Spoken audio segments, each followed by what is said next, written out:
तो आज हम लेंगे इंडियन पॉलिटी में क्वेश्चन नंबर 206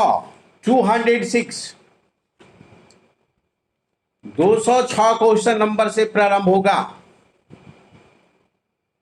206 कहता है, क्या कहता है? 206 कहता है कि भारत संविधान सभा में सदस्यों का निर्वाचन कैसे हुआ था। संविधान सभा में सर ये जो बाकी है वो क्वेश्चन, हाँ उसी का चल रहा है ना, इंडियन पॉलिटी का 206 नंबर क्वेश्चन।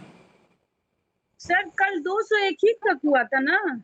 कल 201 तक हुआ था कि 205 तक हुआ था, जल्दी बताइए। सर हम तो टिक लगाए हैं 1 ही तक। अच्छा चलिए ठीक है, मैं शुरू कर देता हूं 201 से। चलिए, कल कहां तक हुआ था, कोई बताएगा जी? 205 तक था सर। 205 तक हो गया था, है ना? चलिए, अच्छा जो होगा लास्ट में लोग कर लेंगे। चलते हैं क्वेश्चन नंबर 206। 206 कहता है कि संविधान सभा में सदस्यों का निर्वाचन कैसे हुआ था। संविधान सभा में सदस्यों का जो निर्वाचन हुआ था वो आपको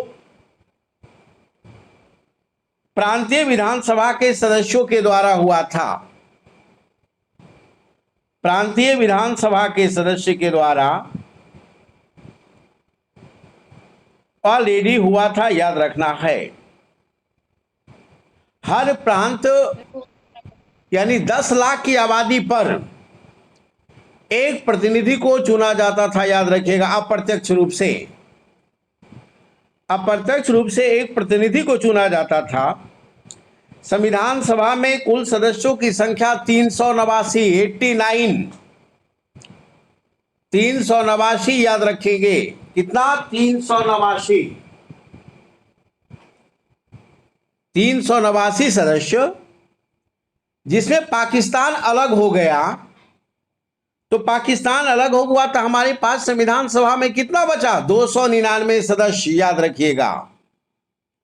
कितना बचा जी? 299 बचा। कितना? 299, याद रखिएगा। इसके पहले कितना था? 389। यही पूछेगा आपसे कि भारत विभाजन के बाद संविधान सभा में सदस्यों की कुल संख्या कितनी? तो इतनी, जितना हमने अभी बताया आपको।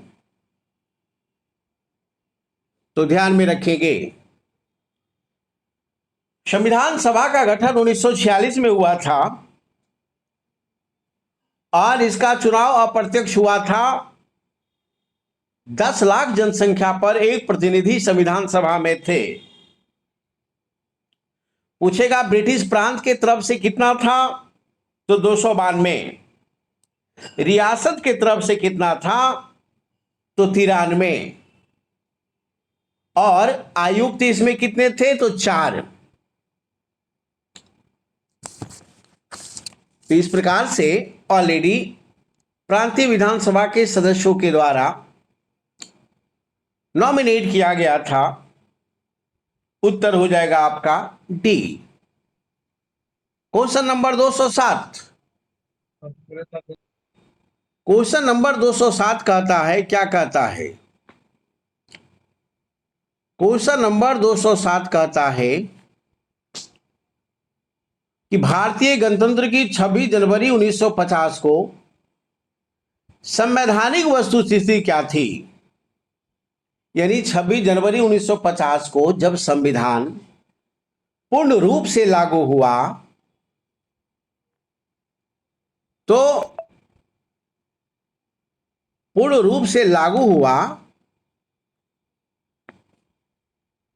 तो उस समय भारतीय संविधान की स्थिति कैसी थी? क्या लोकतंत्रात्मक गणतंत्र था? संपूर्ण प्रभुत्व संपन्न धर्मनिरपेक्ष लोकतंत्र गणराज्य था? संपूर्ण प्रभुत्व संपन्न लोकतांत्रिक गणराज्य था? संपूर्ण प्रभुत्व संपन्न समाजवादी धर्मनिरपेक्ष लोकतांत्रिक गणराज्य था? तो याद रखिएगा कि समाजवादी, धर्मनिरपेक्षता और अखंडता 42वें संविधान संशोधन 1976 के द्वारा जोड़ा गया, तो ये 26 जनवरी 1950 को कैसे हो जाएगा? तो क्या होगा? संपूर्ण प्रभुत्व संपन्न लोकतांत्रिक गणराज्य होगा। संपूर्ण प्रभुत्व संपन्न लोकतांत्रिक गणराज्य होगा, याद रखिएगा। तो उत्तर क्या हो जाएगा 26 जनवरी 1950 को? सी। लेकिन यदि यही पूछता आपसे कि 1976 में क्या स्थिति थी भारत की, तो 1942वें संविधान संशोधन 1976 के बाद उत्तर क्या हो जाएगा? डी। याद रखेंगे, क्या होगा? डी। संपूर्ण प्रभुत्व संपन्न समाजवादी धर्मनिरपेक्ष लोकतांत्रिक गणराज्य। सौवर्ण सोशलिस्ट ध्यान में रखना है। सौवर्ण मतलब संपूर्ण प्रभुत्व संपन्न, याद रखिएगा। तो इस प्रकार से 1976 के अनुसार डी हो जाएगा आंसर और 1950 के अनुसार सी हो जाएगा आंसर। तो क्लियर है? 207। Question number 208। Question number 208। Question number 208 कहता है, क्या कहता है? क्वेश्चन नंबर 208 कहता है कि भारतीय संघवाद को सहकारी संघवाद किसने कहा? सहकारी संघवाद का मतलब होता है cooperative federalism, quasi federal state. मतलब कि वो पूरी तरह संघ नहीं बल्कि अर्धसंघीय है। तो ये किसने कहा? जी ऑस्टिन ने कहा। सहकारी संघवाद का मतलब होता है कि केंद्र और राज्य दोनों के बीच में पावर का डिस्ट्रीब्यूशन हो और कभी कभी केंद्र एकात्मक हो जाता हो, यानी पूरे फुल पावर में आ जाता हो। तो ये किसने कहा? जी ऑस्टिन ने कहा। भारतीय संविधान की प्रस्तावना पूछेगा कहां से लिया गया, तो अमेरिका से। लेकिन प्रस्तावना की भाषा कहां से लिया गया, तो ऑस्ट्रेलिया से, याद रखिएगा। तो 208 का उत्तर क्या हो जाएगा? ए। 209। भारत की देशी रियासतों के विलय में किन दो व्यक्तियों ने महत्वपूर्ण भूमिका निभाई थी, तो याद रखना है 1947 में देश जब आजाद हुई तो लगभग 600 रियासत थे, जिसमें 565 रियासत भारत में मिला। लेकिन उसमें कुछ रियासत जो है मिलने से आनाकानी किया, जिसमें सरदार वल्लभ भाई पटेल और बीपी मेनन ने महत्वपूर्ण भूमिका निभाई। तो मिलने में अनबन कौन किया था? तो ये देखो, एक तो किया था ये हैदराबाद, ये वाला, ये और दूसरा क्या किया था? जूनागढ़, याद रखना है ये। और तीसरा कौन किया था? जम्मू कश्मीर। ये 3 गो है जो थोड़ा सा परेशान किया था। तो हैदराबाद को हमने ऑपरेशन पोलो के माध्यम से पुलिस के बल पर मिला लिया। हैदराबाद को कैसे मिलाया? पुलिस के बल पर।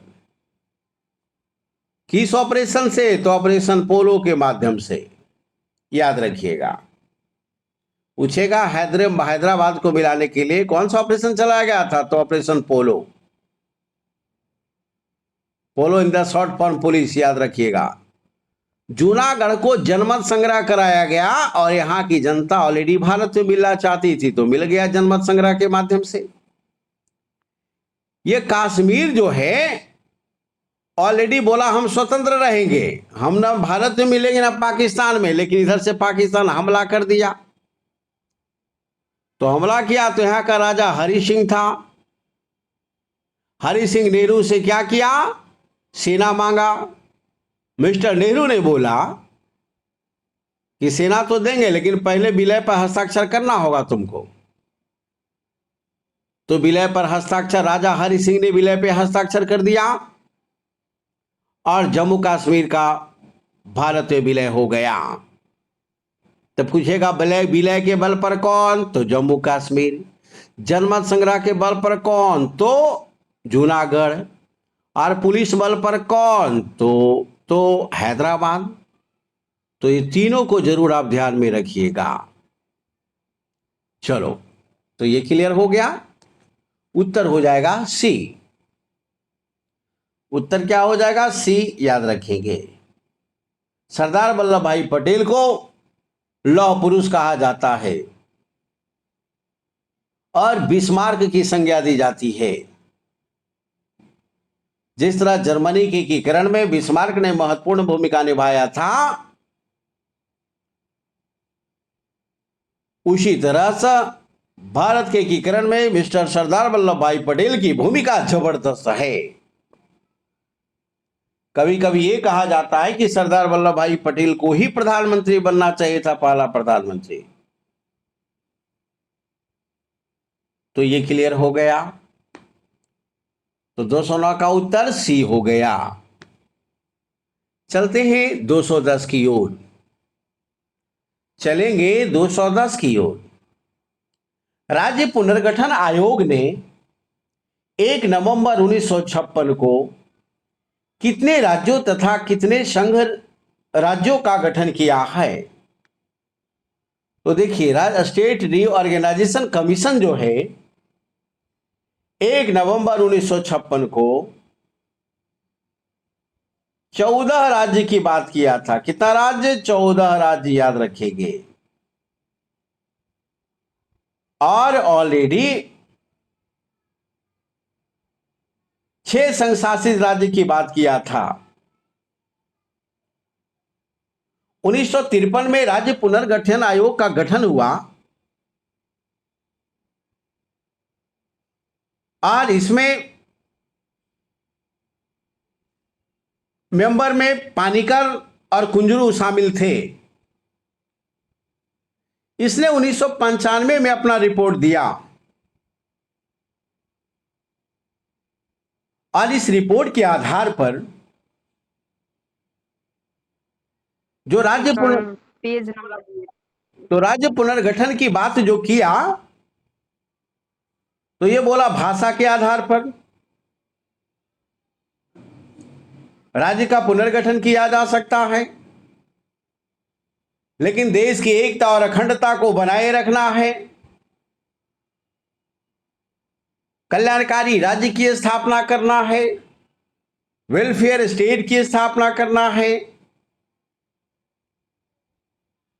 तो इस आधार पर ऑलरेडी राज्यों का पुनर्गठन करते हुए 14 राज्य और 6 संघ शासित राज्यों का गठन किया गया।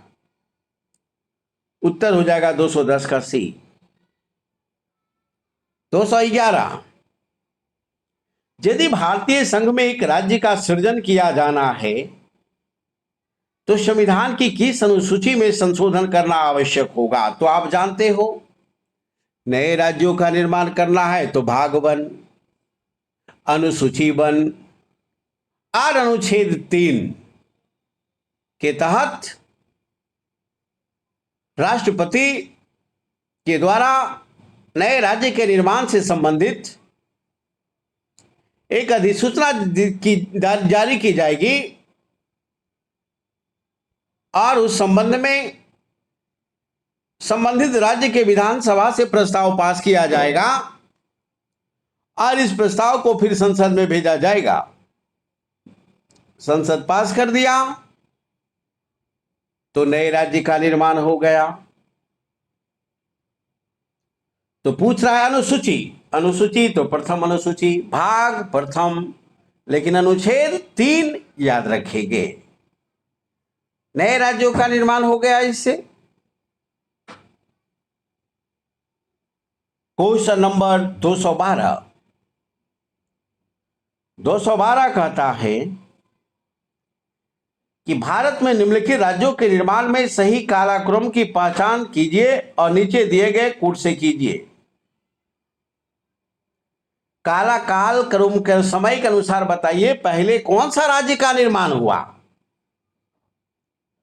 तो सिक्किम इसका का, प्रथम अनुसूची हो। हाँ बिल्कुल उत्तर हो जाएगा ऑलरेडी 211 का डी। 212 सिक्किम का निर्माण कब हुआ? 1975 में। हिमाचल प्रदेश का निर्माण कब हुआ? 1971 में। आंध्र प्रदेश का निर्माण कब हुआ? 1953 में। हरियाणा का निर्माण कब हुआ? 1966 में। इस आधार पर आंध्र प्रदेश 1953 पहला हो जाएगा, हरियाणा 1966 दूसरा हो जाएगा, हिमाचल प्रदेश 1971 तीसरा हो जाएगा, सिक्किम 1975 चौथा हो जाएगा। 3 4 1 2 1 3 4 2 1 उत्तर हो जाएगा 212 का डी। 212 का उत्तर क्या होगा? डी याद रखना है। टुडेज क्लास में आरती कुमारी, आनंदराज, डॉली कुमारी, खुशबू, नीलम, निखिल, पिंकी, प्रीतम, प्रिया, पुष्कर, सागरिका, संजीव शर्मा, शान, सूरज एंड विनीता जी, सारे लोग हम लोग अध्ययनरत हैं और इंडियन पॉलिटी को हम इंजॉय कर रहे हैं। मल्टीपल चॉइस क्वेश्चन को हम स्टडी कर रहे हैं और चलते हैं अगला क्वेश्चन। Question number 213। निम्नलिखित राज्यों की स्थापना का सही आरोही क्रम बताइए। कहता है कि किस किस राज्य की स्थापना कब कब हुआ। तो ऑप्शन ए पर ध्यान दिया जाए, क्या कालक्रम में सजा हुआ है? तो नागालैंड का निर्माण कब हुआ था? 1963 में। बीपीएससी का एक बार पूछा है, याद रखिएगा। नागालैंड कब? 1963। मेघालय कब हुआ? 1972। 1972। सिक्किम कब हुआ जी? 1975। अरुणाचल प्रदेश कब हुआ? 87। तो बिल्कुल इसका क्रम सही है। 63, 72, 75 और 87 याद रखिएगा। और ये सारे राज्य का निर्माण असम से हुआ है, याद रखना है। तो उत्तर क्या हो जाएगा? सर नागालैंड का 73 है ना सर? या बिल्कुल बिल्कुल नागालैंड हो गया हमारा। नागालैंड हमारा हो गया 63। 63 होगा ना सर? 63। मेघालय 72। सिक्किम 75। अरुणाचल प्रदेश 87। हाँ जी। तो क्लियर हो गया, कालक्रम से है, उत्तर हो जाएगा ए।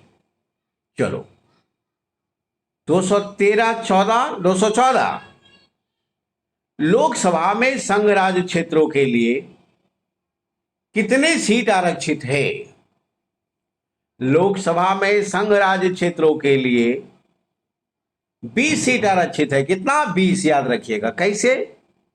तब 530 हो गया राज्य के लिए, 20 हो गया केंद्र शासित प्रदेश के लिए, और 2 हो गया एंग्लो इंडियन के लिए। तब 530 और 20 50 हो गया, और 2 52। तो मैक्सिमम नंबर कितना लोकसभा में? तो 252। अब कितना? 250 याद रखेंगे। लेकिन है कितना बोले? लेकिन है कितना? 552 मैक्सिमम होना चाहिए। अब कितना? 550, क्योंकि 2 एंग्लो इंडियन हट गया, अब रहा नहीं। स्टेट से कितना? 530 सदस्य। केंद्र शासित राज्य से कितना? 20 सदस्य। होना चाहिए इतना मैक्सिमम, याद रखिएगा। लेकिन 530 स्टेट से है और केंद्र शासित राज्य से 13 है, तो कितना हो गया? 543। तो वर्तमान में लोकसभा में कुल सदस्यों की संख्या कितना? तो 543, याद रखिएगा। 543। मैक्सिमम पूछेगा तो 550, याद रखेंगे। एंग्लो इंडियन समाप्त हो गया। तो इस प्रकार उत्तर क्या हो जाएगा जी? उत्तर हो जाएगा 20, क्योंकि संख्या से राज्य पूछ रहा है। चलो नेक्स्ट।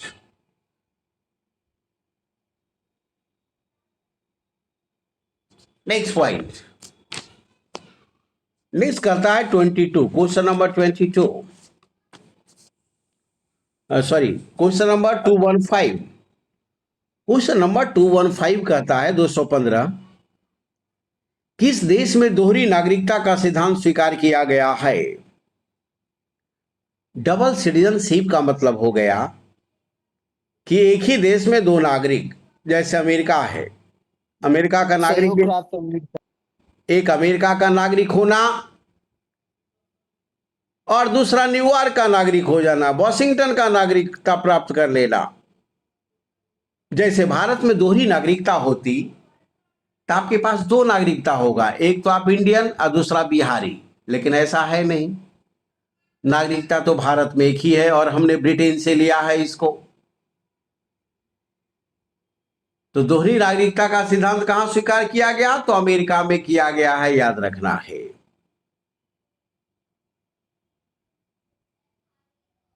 वहां पर केंद्र का अलग और प्रांत का अलग नागरिकता है।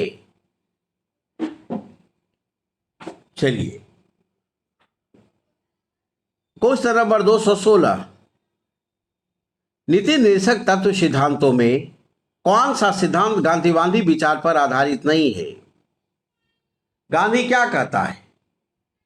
गांधी कहता है कि ग्राम पंचायतों का गठन, बिल्कुल सही, जबरदस्त जोड़ की दिया गया है गांधीयन फिलॉसफी पर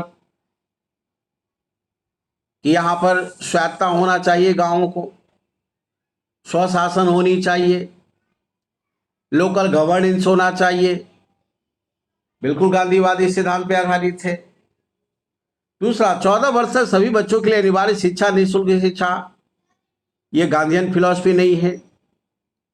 सी, औषधीय उपयोग के अतिरिक्त सभी नशीले पदार्थों का सेवन प्रतिबंध, बिल्कुल सही बात है। गांधी स्पष्ट शराब का निषेध की बात करते हैं।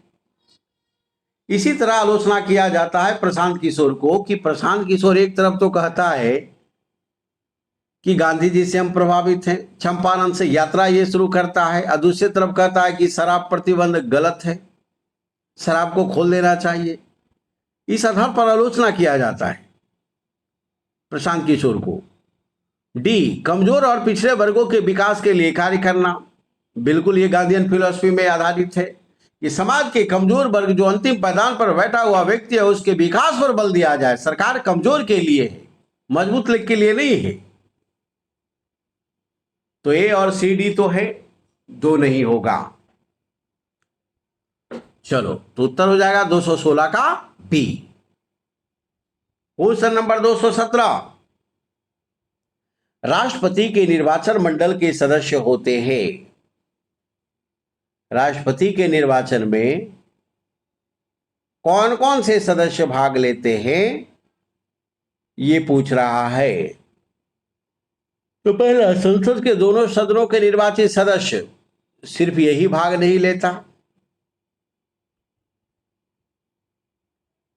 दूसरा, राज्य विधानमंडल दोनों के निर्वाचित सदस्य, राज्य विधानमंडल का दोनों सदनों के निर्वाचित सदस्य तो नहीं होगा।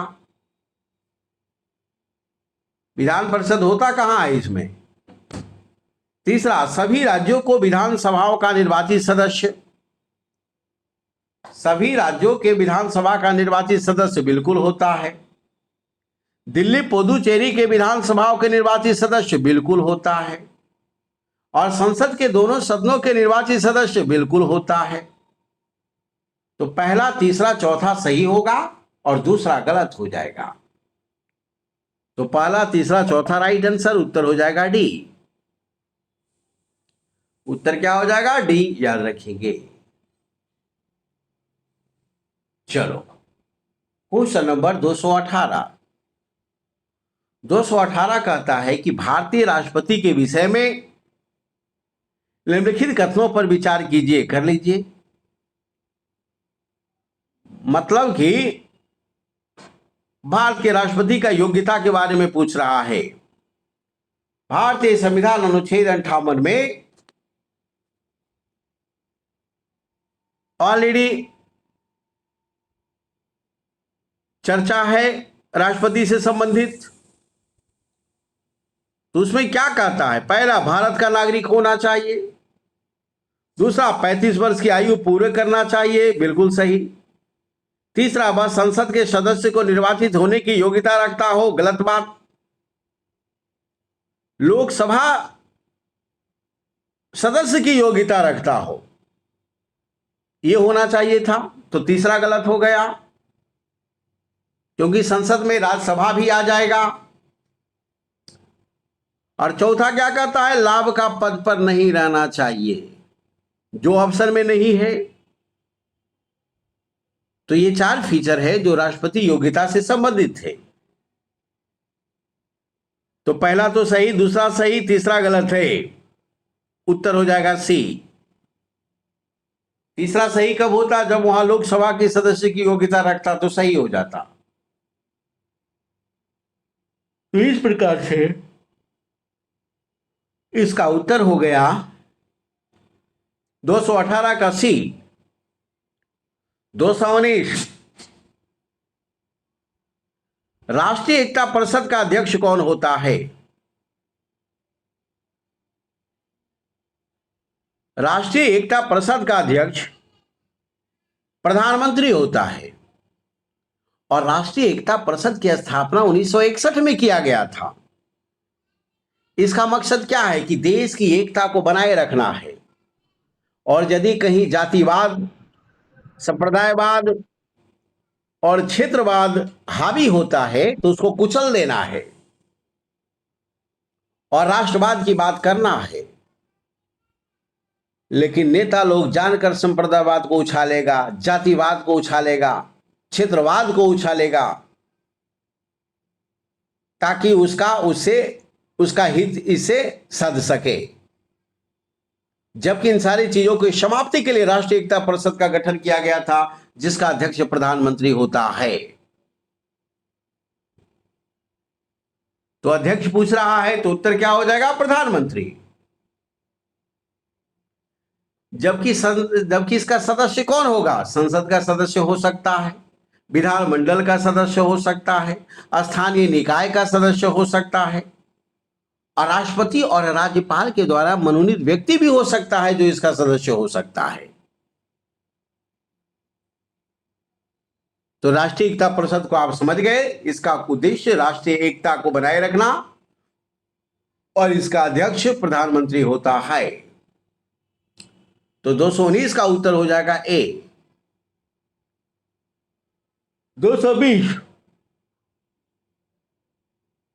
220 कहता है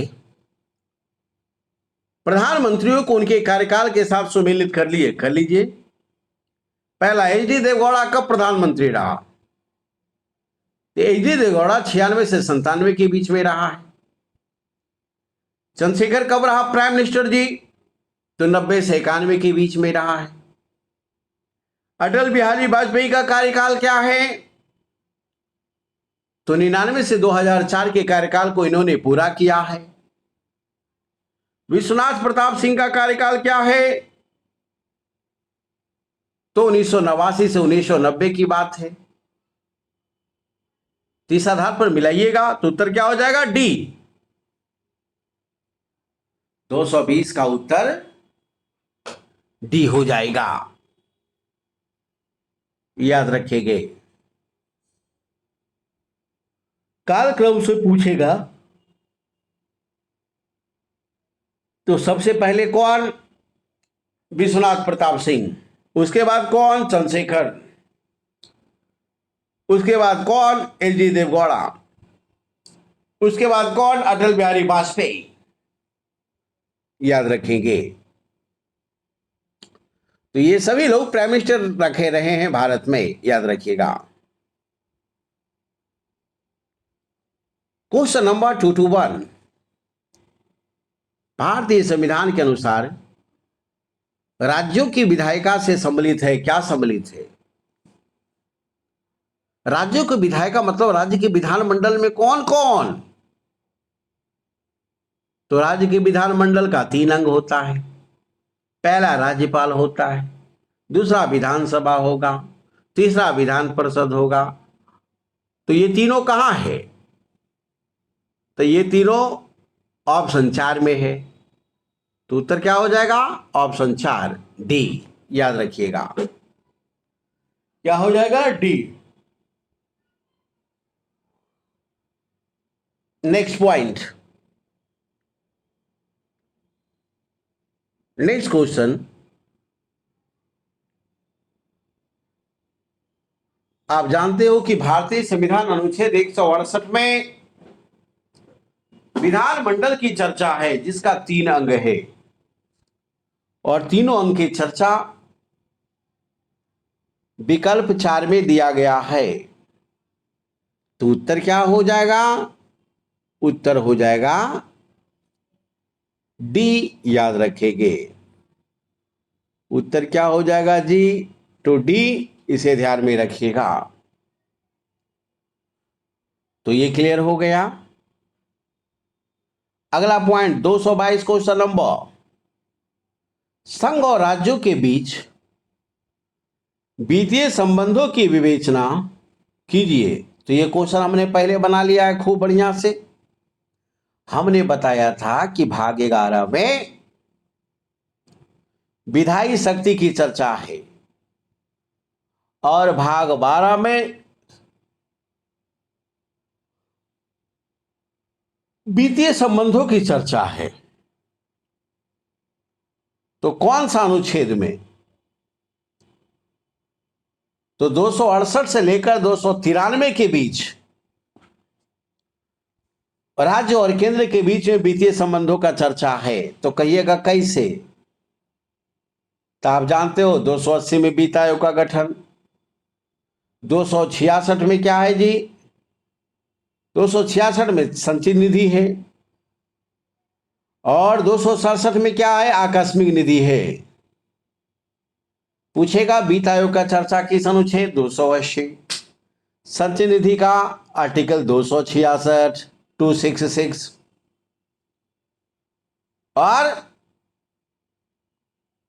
और क्या? तो और हमारा है आकस्मिक निधि। आकस्मिक निधि का 267, एकदम याद रखिएगा। 266 संचित निधि, 267 आकस्मिक निधि, और 280 वित्त आयोग, याद रखिएगा। तो 220 का उत्तर क्या हो जाएगा? 222 का जो उत्तर होगा बी होगा। 222 बी। चलो अगला सवाल, संघ सूची के विषय में कितनी संख्या है? तो संघ सूची के विषय में 100 संख्या है। आप जानते हो अनुसूची 7 में संघ सूची, राज्य सूची, समवर्ती सूची की चर्चा है। उसी में संघ सूची में विषय की संख्या लगभग 100 है। तो उत्तर क्या हो जाएगा? 102, नियर अबाउट।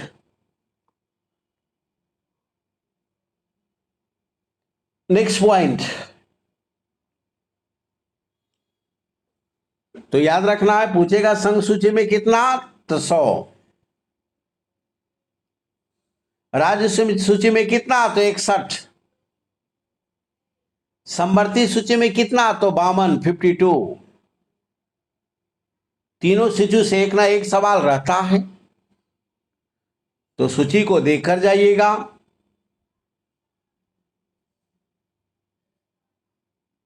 तो यहां क्लियर हो गया, उत्तर होगा बी। 223 का उत्तर होगा बी, याद रखिए। नेक्स्ट क्वेश्चन, नेक्स्ट क्वेश्चन हमारा है कि अल्पसंख्यक शब्द भारत के संविधान में परिभाषित नहीं किया गया है। बिल्कुल सही है।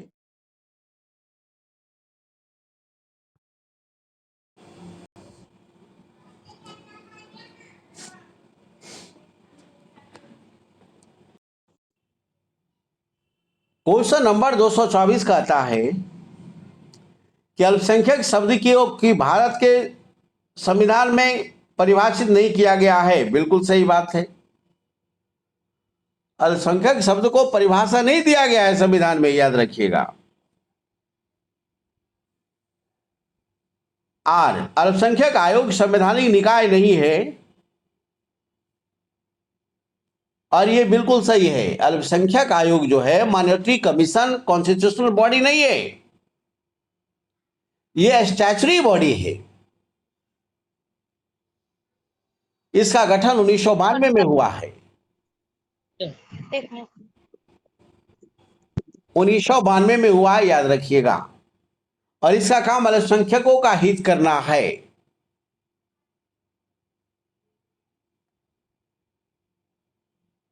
तो ये ध्यान में रखेंगे आप कि दूसरा भी सही है जबकि पहला गलत है ना। पहला भी सही है क्योंकि अल्पसंख्यक का परिभाषा नहीं दिया गया है। बिल्कुल सही बात है। तो ए और आर दोनों सही है, लेकिन दोनों दो फैक्ट है, एक दूसरे का व्याख्या नहीं करता है, एक दूसरे से रिलेशन नहीं है इसका। तो उत्तर क्या हो जाएगा? बी। 224 का उत्तर हो जाएगा बी, याद रखिएगा। 224 का उत्तर हो जाएगा बी। 225 संयुक्त राष्ट्र संघ की स्थापना कब हुई थी? तो संयुक्त राष्ट्र संगठन एक ऐसी संगठन है जिसका काम अंतरराष्ट्रीय शांति को बढ़ाना है, सामाजिक प्रगति को बढ़ाना है, अर्थव्यवस्था को बढ़ाना है, अंतरराष्ट्रीय कानूनों को लागू करवाना है। यह सारा काम यूएनओ का है। और इसका गठन 24 अक्टूबर 1945 को हुआ। 1945 याद रखिएगा।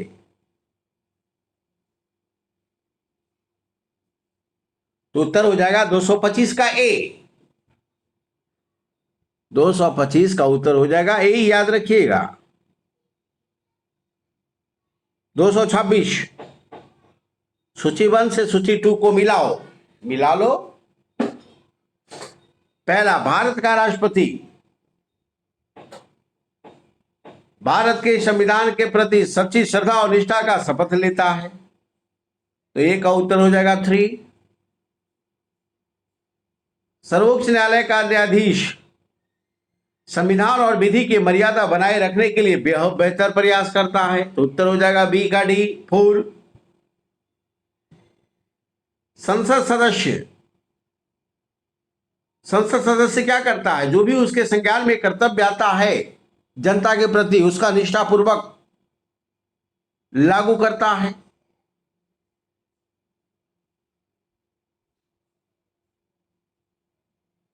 तो इस प्रकार से हम मिलाते हैं तो उत्तर क्या हो जाता है? सी। उत्तर क्या हो जाएगा? सी, याद रखेंगे। उत्तर हो जाएगा सी, 226 का सी। 226 का सी, याद रखिएगा।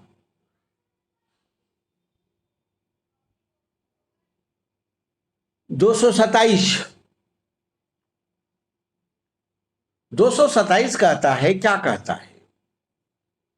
227 कहता है सूची 1 सूची 2 में मिलाइए।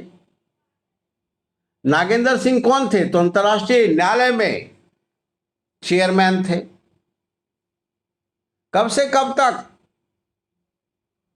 1985 से लेकर 88 तक। नागेंद्र सिंह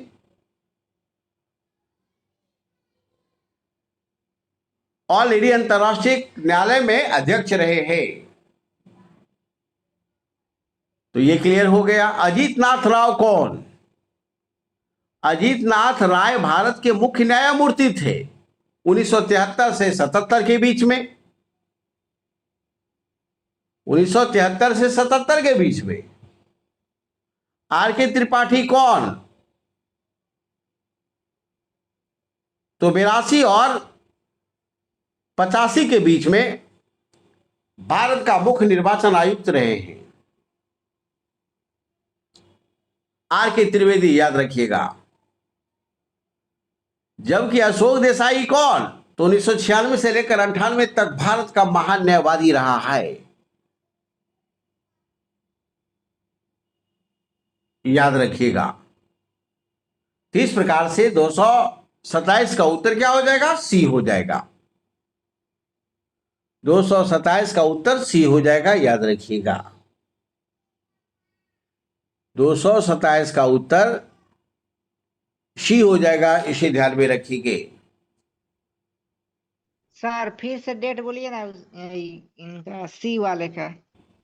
सी वाले का डेट 82 से 85, 1982 से 1985 के बीच में भारत का मुख्य निर्वाचन आयुक्त रहे हैं। चलो क्वेश्चन नंबर 228। शान कुमार, आवाज आ रहा है जी? मिस्टर शान एन शर्मा। सर आ रहा है जी, सर आ रहा है। चलो ठीक है। कल तुम अब्सेंट था? हाँ सर, थोड़ा सा पढ़ रहे थे दूसरा सब्जेक्ट। चलो थोड़ा सा पढ़ रहा था। चलो क्वेश्चन नंबर हमारा 228, 228।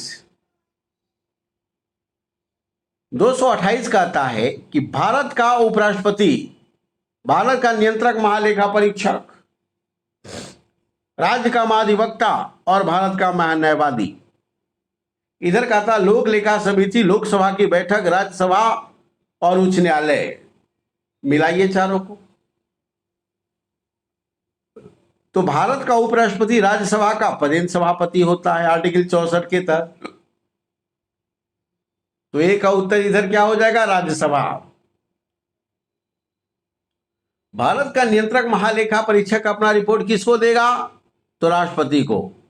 राष्ट्रपति किसको देगा? लोकसभा अध्यक्ष को। लोकसभा अध्यक्ष किसको देगा? लोक लेखा समिति को। अर्थात लोक लेखा समिति एक संसदीय समिति होती है जो सीएजी प्रशासनिक रिपोर्ट पर जांच पड़ताल करती है। तो याद रखिएगा।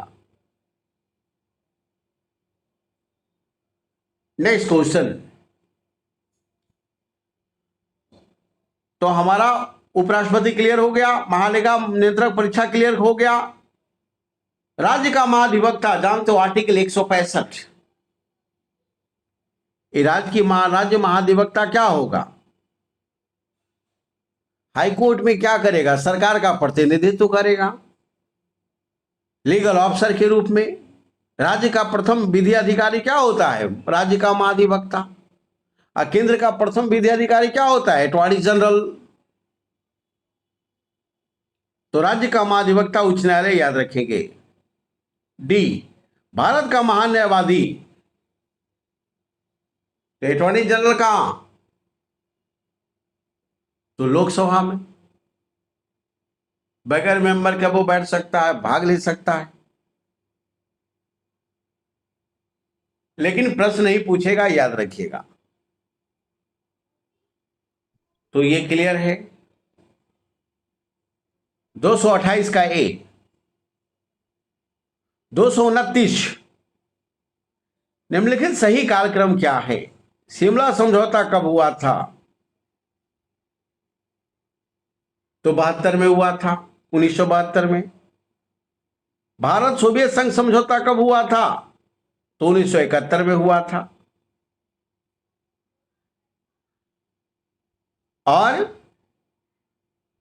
और फरक्का समझौता कब हुआ था? तो 1973 में हुआ था। किसके बीच में? भारत और बांग्लादेश के बीच में। भारत और बांग्लादेश के बीच में। ताशकंद समझौता कब हुआ था? 1966 में।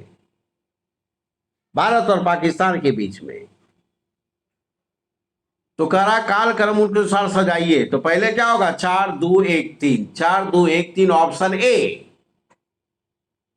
ऑप्शन हो गया ए, याद रखिएगा ऑप्शन हो गया ए, इसे ध्यान में रखिए। सर एक बार फिर से बोल दीजिए शिमला समझौता और सारा चारों सर बता दीजिएगा। शिमला 1972 में, भारत सोवियत संघ 1971 में, फरक का समझौता 1973 में, ताशकंद समझौता 1966 में। तो पहले क्या हो जाएगा 66 वाला हो जाएगा, उसके बाद 71 हो जाएगा, उसके बाद 72 हो जाएगा, और उसके बाद 73 हो जाएगा। ऑप्शन ए हो जाएगा। 230, कौन सा नंबर 230? 230 कहता है निम्नलिखित मूल्यों में से कौन सा एक सुमेलित नहीं है। एपीको आंदोलन किसने चलाया था? पी हेगड़े, बिल्कुल सही है, पी हेगड़े ने चलाया था। कहां? कन्नड़ में, कर्नाटक में। शिवको आंदोलन ये सुंदरलाल बहुगुणा चलाए, उत्तराखंड में, बिल्कुल सही है। नर्मदा बचाओ आंदोलन मेधा पाटकर, बिल्कुल सही है।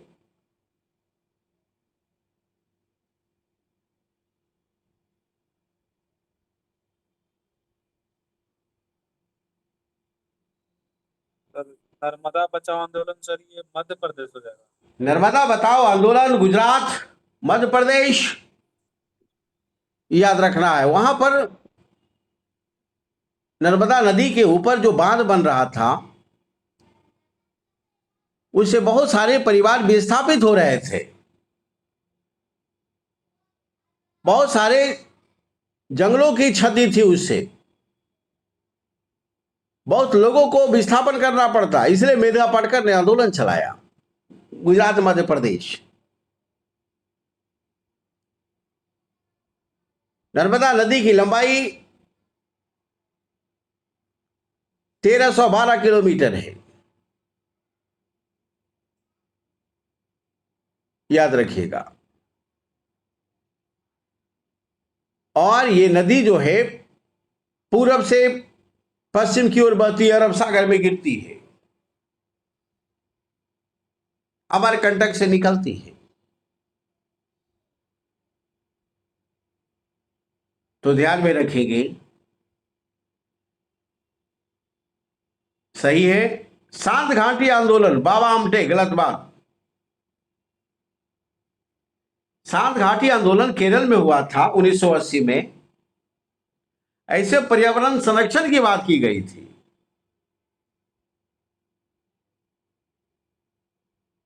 याद रखना है, बाबा आमटे कुष्ठ रोगियों को सेवा करते हैं, समाज सेवा से संबंधित थे, गुजरात से, याद रखिएगा। तो कौन सुमेलित नहीं है? उत्तर हो जाएगा 230 का डी, 230 का डी हो जाएगा, याद रखिएगा। नेक्स्ट 227,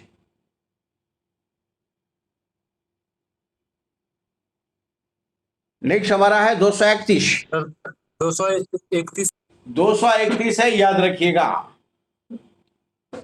231 कहता है कि क्षेत्र जो पराया समाचारों में रहता है उसको मिलाइए। चेचन्या कहाँ? रूस में, बिल्कुल सही बात है। चेचन्या एक प्रांत है जो रूस में स्थित है और आतंकवादी गतिविधियों को लेकर काफी चर्चा में रहा था। दारफुर माली में है, गलत बात। पश्चिमी सूडान का ऑलरेडी दारफुर महत्वपूर्ण जगह है। स्वात घाटी इराक में है, नहीं। स्वात घाटी पाकिस्तान में है, खैबर दर्रा, याद रखिएगा।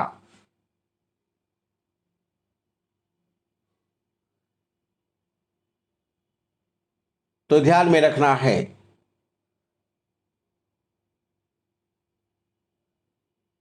इसमें सिर्फ पहला सही है, याद रखिएगा, दूसरा तीसरा गलत है। स्वात घाटी कहाँ? पाकिस्तान। और दारफुर कहाँ? पश्चिमी सूडान। माली नहीं होगा, इराक नहीं होगा। तो 231 क्लियर हो गया। 232 एशियाई विकास बैंक का इंडिया रेसिडेंट मिशन कहाँ है? यानी जानते हो एडीबी मतलब क्या? एशियन डेवलपमेंट बैंक होता है और इसका हेड क्वार्टर मनीला होता है और इसका काम एशियाई देशों के विकास के लिए बढ़िया काम करना है। इसका अध्यक्ष कोई जापान का ही बनेगा और इसका जो भारत में रेजिडेंट मिशन जो है कहां है? नई दिल्ली में, मतलब एक ब्रांच के रूप में।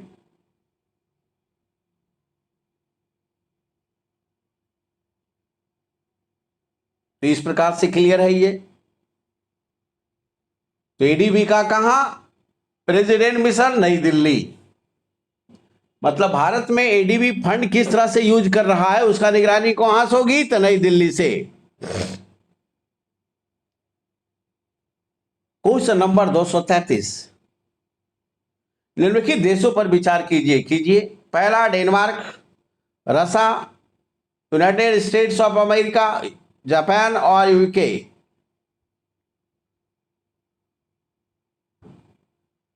उपयुक्त में से कौन सा देश आर्कटिक काउंसिल के सदस्य हैं? आर्कटिक काउंसिल का मतलब उत्तरी ध्रुव का संरक्षण से संबंधित है।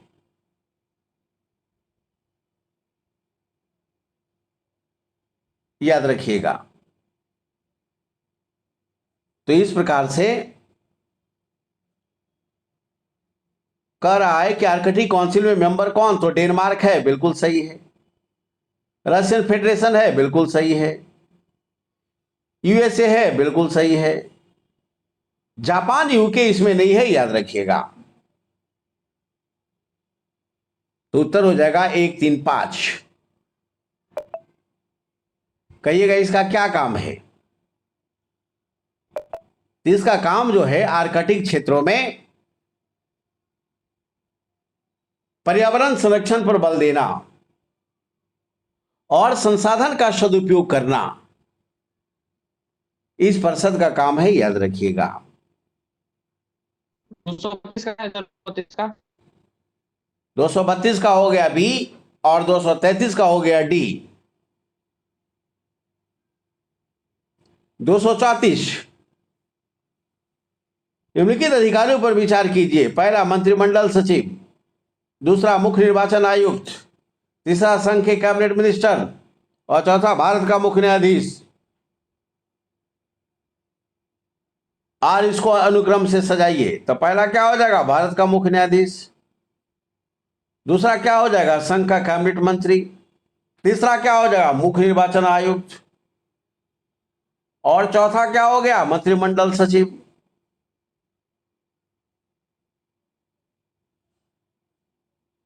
तो उत्तर क्या हो जाएगा? सी, 234 का सी। 235, भारत में पहली बार राष्ट्रीय आपातकाल घोषित किया गया कब? तो 1962 में किया गया, क्योंकि चीन के साथ भारत का युद्ध चल रहा था।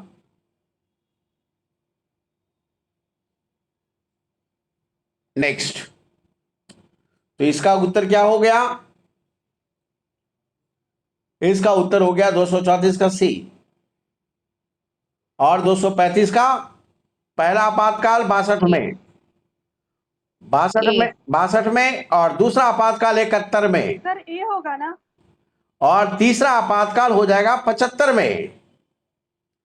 इस प्रकार से पहली बार राष्ट्रीय आपात ए बिल्कुल सही है, भारत चीन के बीच युद्ध को लेकर हुआ था 1962 में। तो उत्तर हो जाएगा ए। क्वेश्चन नंबर 235 क्या कहता है जी? 235 क्लियर हो गया। 236 क्या कहता है? 236 कहता है भारतीय गणतंत्र की 26 जनवरी 1950 को सही स्थिति संवैधानिक वस्तुस्थिति क्या है? तो ये क्वेश्चन रिपीट कर दिया। हाँ सर, ये रिपीट हुआ है। इसका उत्तर क्या होगा? जल्दी से बताइए। सी होगा सर। हाँ, बहुत बढ़िया, वेरी गुड। संपूर्ण प्रभुत्व संपन्न लोकतांत्रिक गणराज्य। बाद में जुड़ा समाजवाद और पंथ निरपेक्षता, अखंडता, याद रखिएगा। तो 236 का सी। 237 भारतीय संविधान का कौन सा भाग संविधान की आत्मा कहलाता है?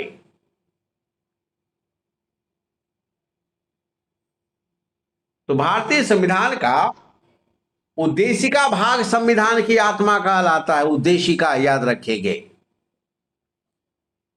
तो कहिएगा संवैधानिक उपचार का अधिकार होगा सर।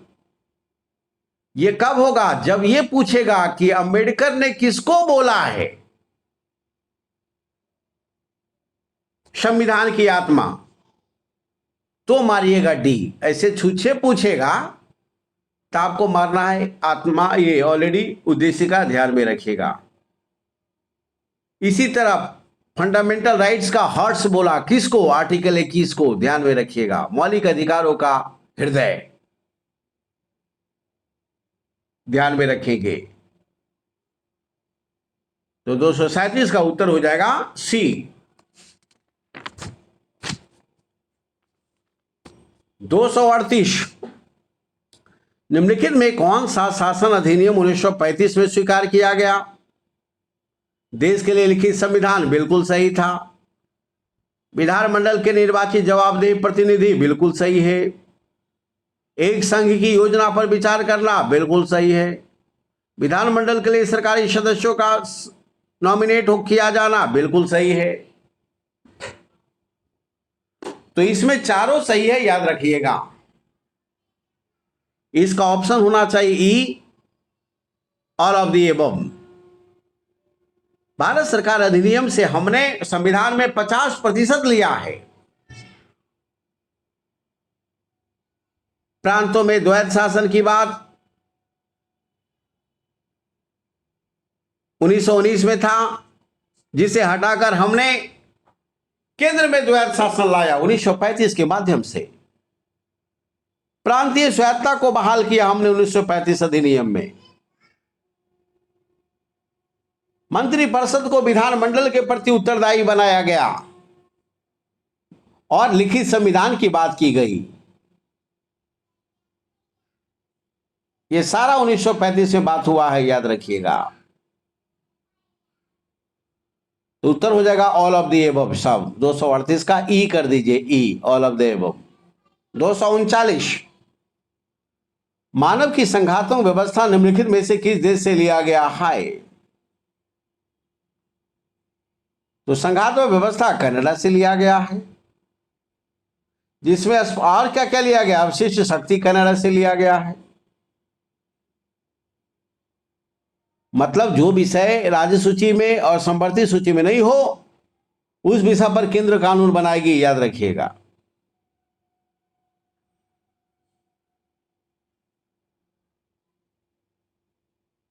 तो 239 जो है,